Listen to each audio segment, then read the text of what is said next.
Collector Paderu వారి ఆదేశాల ప్రకారం యార్లగడ్డ ఆశ్రమ గర్ల్స్ హాస్టల్ విజిట్ చేయడమైందని ఎంపీడీఓ బాపన దొర తెలిపారు.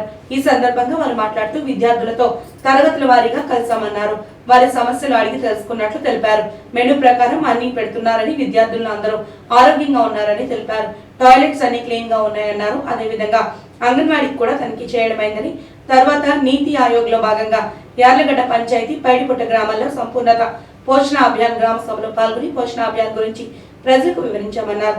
కార్యక్రమంలో యార్లగడ్డ సర్పంచ్, ఎంపీటీసీ, మహిళా సమాఖ్య అధ్యక్షురాలు, వార్డు మెంబర్స్, సచివాలయ సిబ్బంది, పంచాయతీ కార్యదర్శి భార్గవ రామచరణ్, మండల పరిషత్ టైపిస్ట్ భరత్, సిసి వెలుగు తదితరులు పాల్గొన్నారు.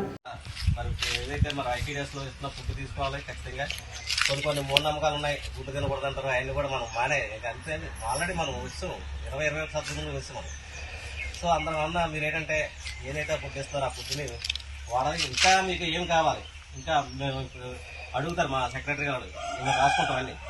మాకు ఇప్పుడు కొన్ని ఫుడ్ ఇస్తున్నారు. అంగన్వాడీ వచ్చారా మీరేనా? ఇప్పుడు అంగన్వాడీ టీచర్ మాట్లాడుతున్నా. తర్వాత ఆ ఇచ్చిన ఫుడ్ని ఇంకా మనకేం కావాలి అని మీరు చెప్పాలి. ఆయన చెప్తే అదే మేము గవర్నమెంట్కి మేము పంపిస్తాం. సో ఇదేంటంటే ఓపెన్ డిస్కషన్, ఎవరైనా సీక్రెట్ ఏం లేదు. మనం ఏదుంటే అది మాట్లాడుకోవాలి. అందువల్ల ఈ యొక్క పథకాలని మనం వైరావరం సెలెక్ట్ అయిందంటే మరి చాలా మనం అందరం గొప్ప. ఎందుకంటే ఇంచుమించు 11 మండలాలు మన ఏజెన్సీ మండలాలు ఉంటాయి. 22 మండలాలు జిల్లాకి 22 మండలాలు వైరావరం సెలెక్ట్ అయిందంటే మరి అందరం కూడా ఇది గొప్పగానే మనం మాట్లాడుకోవాలి.